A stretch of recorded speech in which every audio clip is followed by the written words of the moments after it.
Well, I want to make sure we can get to have enough time to cover all of the ground that we have to cover. So let's go ahead and get started. Let me say good evening, students, family, guests. Welcome to UMW. We're really excited to have you here as admitted students and guests joining us this evening for this session and other sessions through the evening. Now, we're in the meeting module of Zoom right now, and the session's being recorded. If you'd rather not be recorded, you're welcome to keep your video off and mute your microphone. If you'd like to, if you don't mind being recorded, you're welcome to have your camera on, and then when we get to Q&A session, or if there any discussion, you're welcome to join in and be able to talk and get involved in the discussion. If not, if you'd rather just enter your questions in the chat box, you're welcome to do that, and I'll be monitoring that through the discussion and happy to answer any questions throughout the presentation.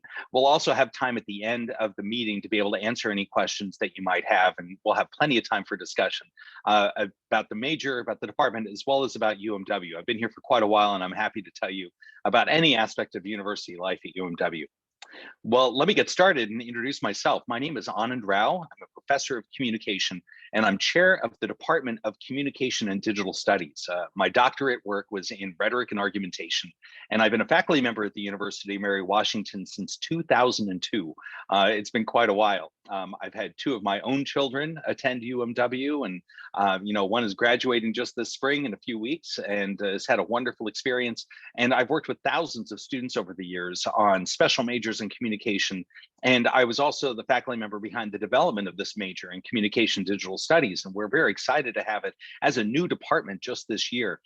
It's a real growth area and something that I think speaks to a lot of the demand and the need that we find in students as they think about their professional careers. Students that are pursuing communication and digital studies as a major, they develop the critical tools necessary to study and use digital technology to effectively communicate in what we see as a very dynamic new media environment. This is a very interdisciplinary major, and I'll tell you a little bit about what that means and how we incorporate courses from across the curriculum into the major. And it's intended to provide students with the means to navigate the rapidly changing nature of both communication networks and the world we live in. And if there's one thing that I think that we can all appreciate over the last year and a half, it's just how rapidly changing this world is and how important communication networks and the digital tools are for us to be able to navigate that world. Now, the coursework in this major focuses on new theoretical directions in digital studies and provides students with a dynamic understanding of how communication practices currently work through digital means and how those practices can be adapted to meet their future needs. So there's really a lot here in the major that I'm excited about and happy to tell you about. Now, why study communication and digital studies? Well, one reason why you might is to think about future career opportunities. When they've conducted surveys of employers and members of businesses that are in charge of hiring new members of that business, they've conducted surveys to find out what exactly they're looking for. And of the top 10 traits and skill sets that they're looking for, you'll find that there are quite a few of them, and in particular, these 6 in particular, that are directly embedded within the study of communication and digital studies, from the ability to effectively communicate orally, to be able to communicate effectively in writing, ability to work effectively with others in teams. I just met with 2 of my classes today on small group communication, where they're developing small group proposals in finding ways to be able to match proposals to current social problems. They're also working on ethical judgment and decision making, and that's infused throughout the curriculum in the major. There's critical thinking and analytical reasoning skills from our entry-level courses in rhetoric and argumentation, public speaking, small group communication, up through the upper-level courses that we have in communication and digital studies. And then also the ability to apply knowledge and skills to real-world settings. So this is something that's always been of particular importance to me. It needs to be practical. There should be ways that you can find direct connection between what's going on in the classroom and then what you're able to do in the real world, and to be able to apply the knowledge that you have through some really practical experiences and to apply that knowledge and skill set. And that happens in a number of different ways throughout courses, with the mind toward finding that transition point, developing a portfolio, developing the professional and career skills so that students are readily making that transition from the classroom and on campus into the professional career. Now, I think you can recognize there's particular significance today to the type of study that is engaged in with communication digital studies considering what we've been experiencing with COVID-19, when you think about remote workplaces and the value of digital studies and the way that we're able to adapt, and our students are readily adapting to the use of digital tools and communication networks to be able to work effectively in today's workplace. Thinking about transitioning communication from traditional to digital is something we've been doing for years. That we have experts that have been working the faculty on health communication and digital journalism. We are constantly talking about the role that misinformation plays as propaganda is being infused into public argument and debate, and the way that we can ethically confront some of that fake news and that misinformation. We just had a public debate actually earlier this week that was run by the UMW debate team, talking about the role that social media platforms perhaps should play in monitoring that misinformation. So this is a conversation that's taking place on campus at all times. Certainly thinking about online public speaking and how do you present effectively in an online environment, and also considering the value of community and civic engagement, which is infused throughout the curriculum, both in the department as well as on campus. We take our role and our responsibility to the community and civic engagement very seriously. And when I think about some of my own courses, such as small group communication that I was just mentioning, the small group social problem project that they're working on is one that is really intended for students to not only build their foundation of critical thinking, small group decision making, and small group communication skills, but also be able to pay it forward, to be able to provide some of their insight and work to the local community. Now, why UMW? I think there are a number of good reasons why UMW should be at the very top of your list. And I'm excited that you've applied and that you're an admitted student. And we certainly hope that you're going to make the decision to come here and join us on campus. As far as our program is concerned, I think that there's a very clear distinction between UMW is able to provide and really any other school in the Commonwealth of Virginia. We are the first program of its kind in the Commonwealth, and it's really one of the few in the country that was developed to be able to infuse the work that comes from a traditional understanding of communication and rhetoric with the role that digital studies plays. UMW has been recognized nationally for its work with digital studies since for more than 12, 13 years. I was part of the faculty group that developed that minor in digital studies and has offered across the curriculum work in digital studies. And UMW has regularly been recognized in a lot of the journals about higher education for our work in UMW blogs, Domain of One's Own, the work that we do with the Digital Knowledge Center, and also teaching and learning technologies. There's a wonderful, rich tradition of digital studies at UMW. And we've been able to infuse that within a study of communication in a way that really no other school is able to do as effectively. It also allows for us to speak to our roots as a liberal arts institution. What stands out to me as a professor, and one of the reasons why I think a liberal arts education is so key, is that it provides the flexibility through a foundation of liberal arts studies that provides an understanding of clear communication skills, critical thinking skills, being able to adapt and research and learn how to learn. And that's where you develop lifelong skills. It's not about learning how to be credentialed for the year that you graduate. It's learning how to adapt to the changing world of the workplace over the coming decades. And most studies have found that students with a liberal arts education are the ones that tend to rise to the top and become the leaders in their fields because of the flexibility and the foundation that they develop when they're part of a liberal arts education. So I think UMW stands out not only because of what we're able to offer as a liberal arts institution, but for communication and digital studies, the only school of its kind to be able to offer this major in Virginia, and really is unparalleled except for programs perhaps at Dartmouth or Northern Iowa or a few other places in the country. We're doing really groundbreaking work, and I'm really proud of the work that the faculty are doing. And let me tell you a little bit more about what that entails. Here's some pictures of the faculty that we have in our department, and this does not include all the faculty that are teaching the interdisciplinary courses across the curriculum and on campus. We have Professor Whalen, who is trained in English literature, but with the study of video games and the way that narrative structure works in video games, and studying such aspects as coding and also fonts used in video games. He's been an editor of 2 different books and a number of publications in that area, and is serving as a leader of our digital studies minor and the program. Professor Johnson Young, Dr. Johnson Young, is the nationally recognized expert in health communication. She's presented in conferences with health professionals, doctors, and medical professionals at a number of different national venues, including going to the CDC for a presentation just about a year and a half ago to talk about her work in health communication. Professor Subramanian is our journalism professor. She was trained at the Columbia School of Journalism, is the advisor for the student newspaper, and also supervises many of the internships that we have for student journalists, a couple of which are actually available and supported through an endowed scholarship for journalism and for internships in journalism. That's a new development this year that we're very excited about. Professor Crosby, Dr. Emily Crosby, is an expert in communication and rhetoric and is able to bring her study of sports and the digital. She's a student athlete herself and was a college coach for a while before she completed her doctorate, and works very closely with our sports management minor through the courses that we have in communication, and is also our faculty advisor for Lambda Pi Eta, which is our honor society in the department. Professor Jesse Stommel has a background in digital studies and national recognition for the work that he's done with offering workshops for faculty really around the world, and done wonderful work in teaching and learning technologies. And then also Professor Adria Goldman, who is an expert in media studies and also the study of pop culture. She's offered some wonderful new courses, really popular courses in hip hop culture, pop culture, and in representation through media, and has authored numerous books, has been editor of journals and published in a number of different venues, and brings just a wonderful experience into the classroom students rave about. The group of faculty that we have are incredibly energetic.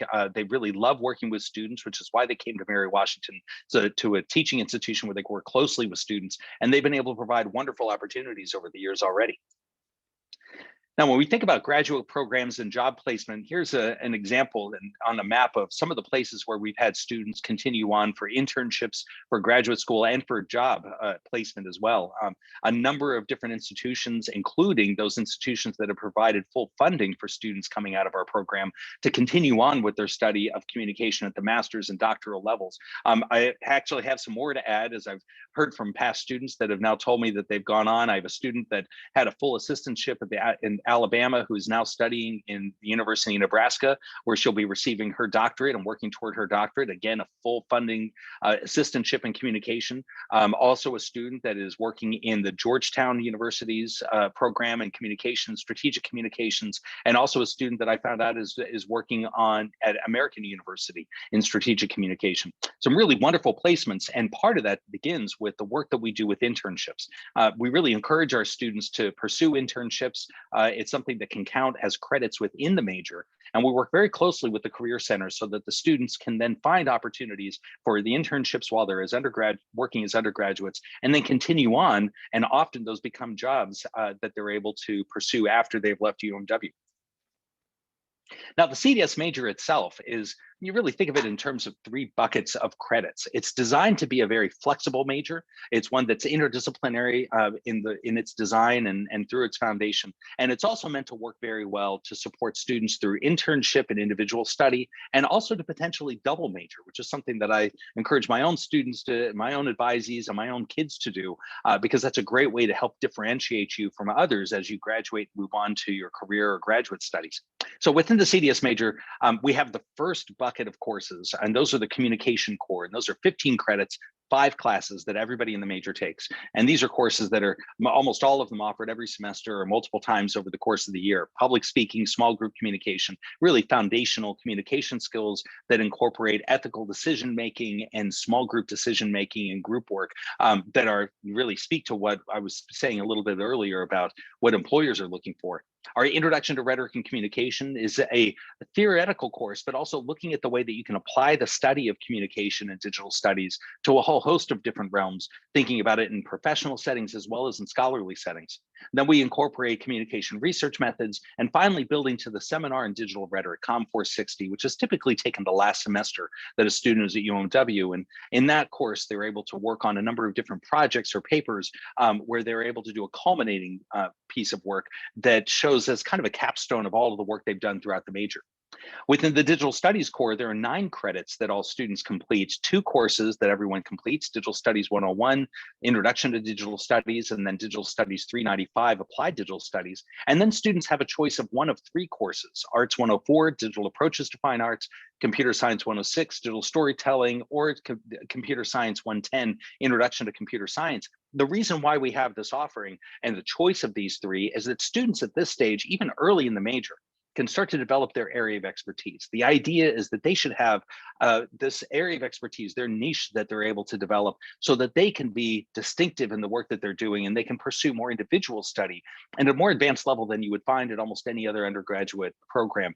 And when we'll talk a little bit about some of the experiences students have even presenting at conferences, this is what helps set our students apart, because they're not all doing exactly the same work. They're able to start doing more individually driven work. And that's more comparable to what a lot of students don't have the opportunity to do until their master's program. We're able to prepare the students to do that, and we're really excited about the work that they produce. Now, the last bucket of credits are electives, and that's a third of the credits, 12 credits, 4 courses overall, at least 2 at the upper level. And I'll show you some examples of different courses, but we have literally dozens of different courses from across the university that count as electives. These are courses that are fundamentally tied to communication and or digital studies in some important ways, so that students can then develop their expertise in those areas. So one thing I should say a little bit more about electives is that you'll find these courses, of course, in communication, digital studies, but many of them in English and in creative writing, also in journalism. They have a number of courses that are available in computer science and in the arts in particular, and also in courses such as music technology or in history or in historic preservation. What's wonderful about this is that students have the opportunity then to take up to 12 credits in some of these other areas where they have a specialty area that often students aren't able to do as an undergraduate. The secondary benefit to this is that it makes it that much easier to double major. This is true at most schools, but you can have some overlap credits between one major at Mary Washington and another. In fact, it's actually up to 9 credits between 2 majors and 6 credits between a major and a minor. Now, unfortunately, in most programs, they only have courses that are offered in their department. So it's not possible to have overlap classes. But given that it's an interdisciplinary major, we did this with this design in mind. We wanted to make sure that the students taking those elective courses could then, if they're interested in the arts, double major in the arts. So you have a major in the arts, and the 9 credits could count in the arts as well as in common digital studies. What this means is that students then coming at it from a common digital studies perspective can develop an artistic side, so that we're going into fields related to digital studies, whether it's social media, digital media content creation, web design, any other kind of digital design. They have an artistic component that other students really won't have coming out of a technical program. Conversely, if you think about a student that is an artist primarily, and they're thinking about how they're able to adapt to an ever-changing marketplace, they not only have a major in the arts and they're able to develop their artistic craft, but then they also have a major in comm digital studies that gives them the, if you will, somewhat of a practical side, the exposure to the skill set that they would need in a business setting, so that they can set up their own portfolio online, they can set up their own website, they can develop many of the same skills that businesses are looking for most business settings, so that you have students with the flexibility and a facility to be able to work in a number of different ways. And what I think is really important is that it provides an intellectual flexibility, so students don't become too dogmatic in just one particular way. And ultimately, it helps them stand apart from all of the other students that are going to be graduating from perhaps just an arts program or just a communication program. This makes them very distinctive. Now, studying communication and digital studies at UMW, how do you go about doing that? Sorry, let me skip ahead. Here it is. I was going the wrong way in the PowerPoint slide for a moment there, excuse me. For UMW coursework, you can really think about the 120 credits that need to be completed before somebody receives the degree. That is most typically done within the 4 years, and we actually have a good track record of students that have been able to complete that coursework a semester early or sometimes even a year early. That's something that we think is really important. We want to make sure students are working towards graduation in a timely manner. As a parent of college students, I know how important that is. Their time and those resources are valuable. The way you go about doing it at Mary Washington is that you have 3 components of the coursework.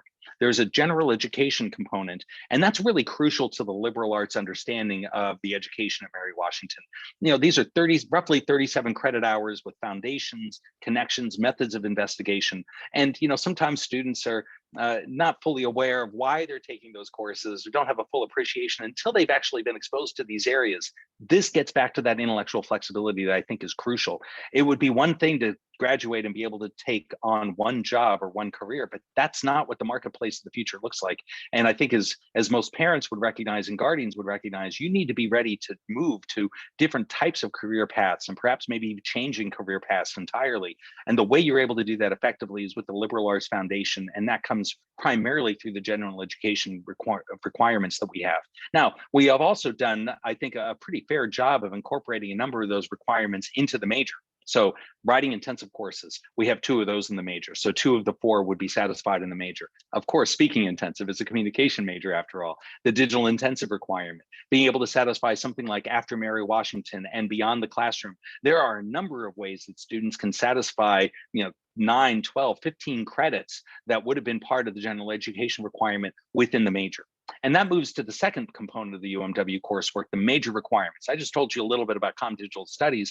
There are similar requirements that we would have in other departments as well. And I would encourage you to explore looking at double majoring or finding another minor, because that really helps set you apart and it makes you well-rounded. And I think it'll give you an appreciation for thinking about different perspectives intellectually.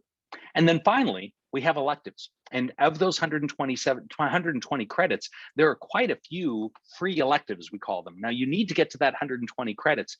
Why do we have these electives? Well, I think first and foremost, it's about intellectual curiosity. It's the opportunity to explore some area without having to necessarily commit to a major or a minor. If you've always wanted to take a course in mythology, that's a great time to take it. If you want to work on not just your non-English language, but a second foreign language, this is a good time to be able to explore that as well. There are just wonderful opportunities while you're in college, and we encourage you to just expand a bit and look at different opportunities you might have. This also means that you have room to be able to fit that other minor or that major in rather easily. And there are a lot of students that are able to do that pretty effectively. So when getting to the idea of electives within the major, I want to show you some examples of these. These are courses in the arts and communication, computer science, digital studies, English. There are a whole host of different courses. And every semester, we prepare a list for students to be able to see what they can choose from. And routinely, there are a couple of dozen different courses that can fit within the electives for the major. And some other courses, we have special topics that are regularly offered so that we can offer more cutting edge work that's being done, and we can adapt the curriculum in important ways. So we've had new special topics courses in pop culture, health comm, hip hop culture, sports and the digital, professional communication, and a number of individual studies and internships that you can see listed here. It's always evolving, and we're talking about trying to make sure that we're preparing students for a cutting edge field. And we do that by making sure that our curriculum is as responsive to the changes in society as possible. I mentioned that I prepare a page for students for advising, and this is something you can look at yourself. If you go to our website for the department, it's cas.umw.edu/cds, and you see it listed on the screen there. You can go to the courses tab and you can see what the course offerings will be for the upcoming semesters. And I think currently we have the page listed for the summer, with all the courses that will be available in the summer for students interested in summer study, as well as for next fall.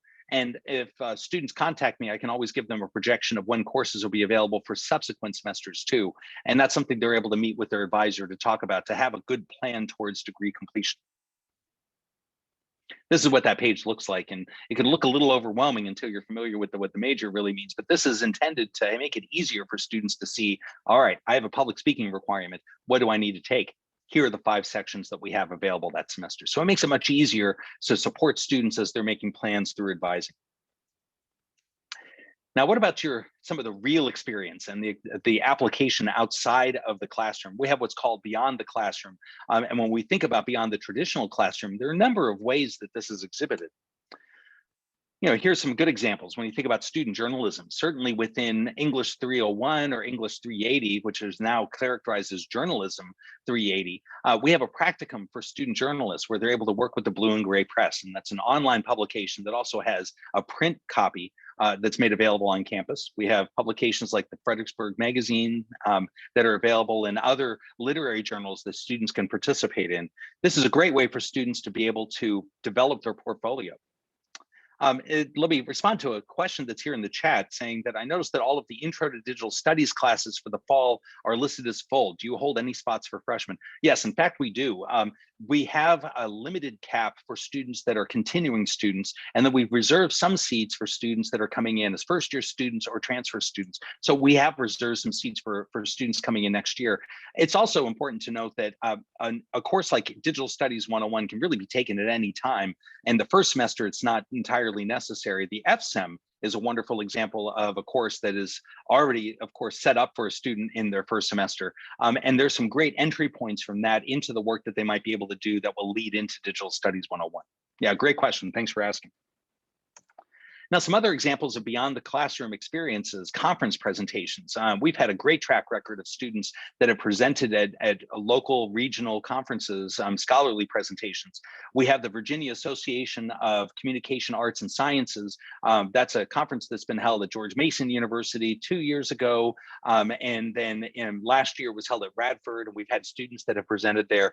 We actually had a number of students that were supposed to present last spring, and it was canceled, unfortunately, but we had, I think, 23 students that we're planning to present there. That's a conference where it's typically graduate students and faculty to present. But the first couple of years that we had undergraduate students presenting, I had colleagues from other institutions in Virginia come up and say how impressed they were with the quality of the work that our undergraduates were doing. They said it was on par or better than a lot of the graduate student work that they saw at their own institutions, which was really a feather in the cap to the faculty and the work that they've been able to do with students on their individual study projects and their senior seminar projects.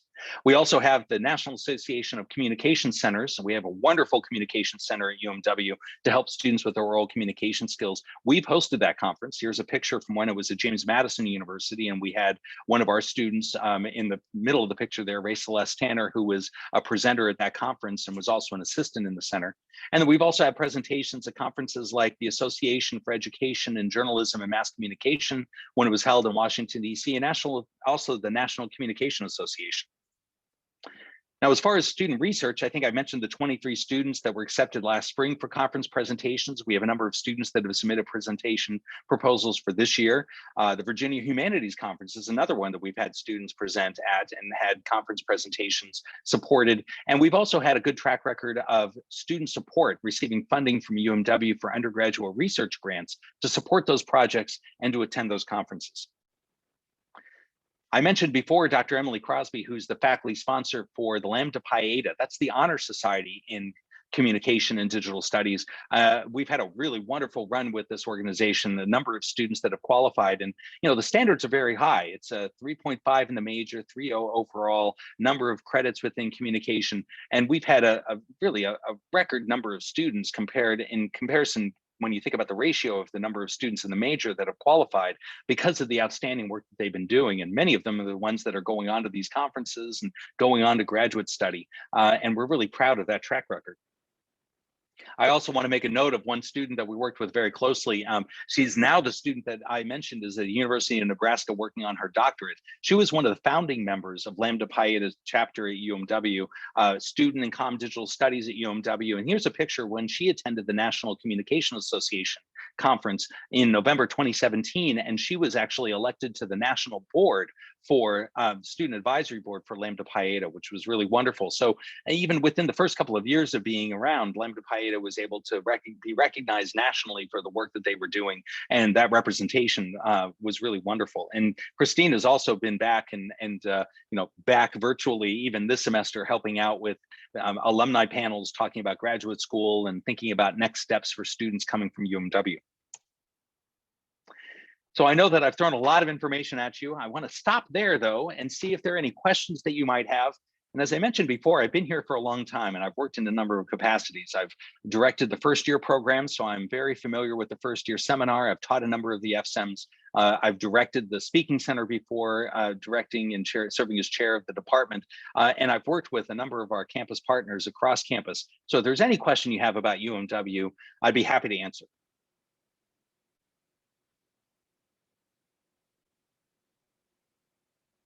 So as you're considering schools and you're looking at different programs, I'm sure you're probably looking at career prospects. And I think we have a wonderful track record and great set of resources. If you haven't looked yet, I would encourage you to go to the UMW website and look at the website for the Career Center. The Career Center is directed by Dr. Paul Binkley. We were able to steal him away from Johns Hopkins University just a couple of years ago. He's done a phenomenal job of ramping up what we were able to offer in the Career Center so that students, and I have advisees all the time that I meet with that I encourage to go to the Career Center, they work with them on their resume, interviewing skills, thinking about networking and reaching out to prospective employers. They've hosted a whole host of different career fairs, job fairs, internship fairs with employers in the region, and doing a lot of them even online during COVID, but providing wonderful opportunities for students to be able to connect with employers and continue on for those internships. We've had a lot of internships in common digital studies. I don't know the exact number this semester, but when I was looking at the previous year, I think I had worked with close to 60 students within the department that had worked on an internship over about 3 different semesters. That was including the summer. And considering that was almost a third of the majors within that amount of time. So we have quite a few students that are able to complete the internship, count it toward the major, and more importantly, help prepare them by developing their professional skills and getting that portfolio ready so that they can apply for jobs later. So when you're thinking about UMW, is there anything you're considering in terms of living on campus or commuting or some of the other offerings or programs on campus? Is there something I can help you with? What questions do you have?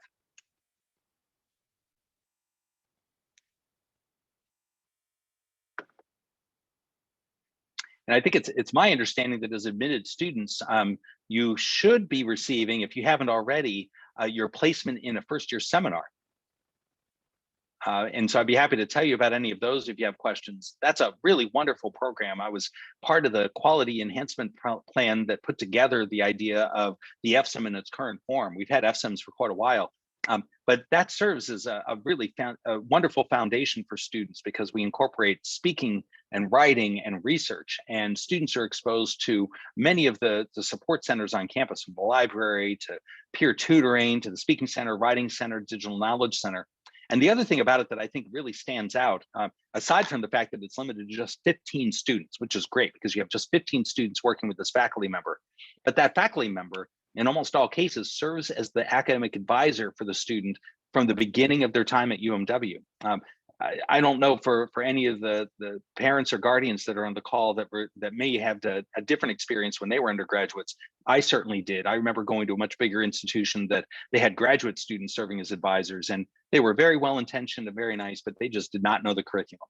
One thing that we're very proud of at Mary Washington is that the faculty serving as advisors are full-time faculty at Mary Washington. We are the faculty that develop the curriculum, that develop the courses. So when somebody declares the major in common digital studies, they're working with one of the 7 faculty members you saw on the screen that I was showing, and they're working with the faculty that are teaching the courses, designing the courses, thinking about the curriculum and how it should be incorporated into the graduation plan for the students. So they're getting firsthand knowledge about how this curriculum is going to prepare them for life after UMW, which I think is just invaluable. And it's a great relationship because as I get to know my advisees, these are students I get to know over a number of years, and I get more knowledge to draw from when I'm writing letters of recommendation for graduate school or for jobs, or recommend them for internships or opportunities that I hear about.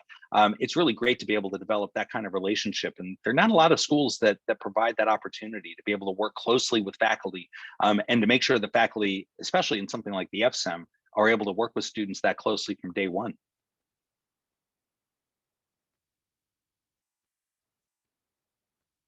Now, I don't know, please feel free to ask any questions you might have or put it in the chat if there's something that you're wondering about.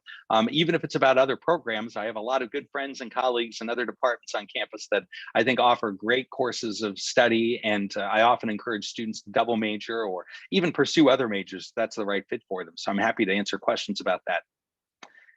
Now, I think another aspect of UMW that I would love for you to know about is the role that student engagement plays and student affairs play on campus. This is not a school where students are just left to their coursework and then everything else is just kind of a void. This is a school that students are really engaged with the faculty, with the staff, with other students. Students, whether they're commuters or they live on campus, the typical experience, and they've even been able to replicate it this year, which has been astonishing, is that they provide really wonderful experiences on campus with guest speakers and lectures, academic, co-curricular activities, as well as just fun events. One thing that you want to ask an alum about or a current student about is something like Devil Goat Day, which is a great tradition that's gone on for decades, where the even number of years graduating classes versus the odd number of years have all kinds of friendly competitions during the last week of classes, and they compete over bragging rights over which class is the best, and it's a great bonding experience. We start with the beginning of the semester for first first-year students with Eagle Gathering, where they're brought into the community and welcomed into the community. And when I think about what my advisees and my own kids have been able to do with their experience on campus, they really have a wonderful time with interacting with other students, with the faculty and staff, and getting involved with student activities. They're really wonderful opportunities.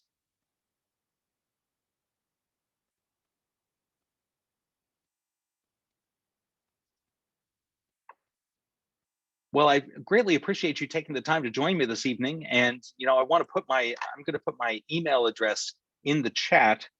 If you have any questions about Com Digital Studies, about the university, anything about the presentation that I offered tonight, please feel free to reach out and email me directly. I'm always happy to help and to get on a Zoom call or a phone call, or perhaps even see you on campus sometime soon. I would love to have the chance to tell you more about UMW and why I think this would be a great fit for you. And always happy to help. So thanks again for joining. I hope you're able to stick around for some of the other sessions that are planned. Natalie, I think, is here from admissions and will be able to give us some other insight about next steps. And I think there's a bit more of a program that's planned for you this evening.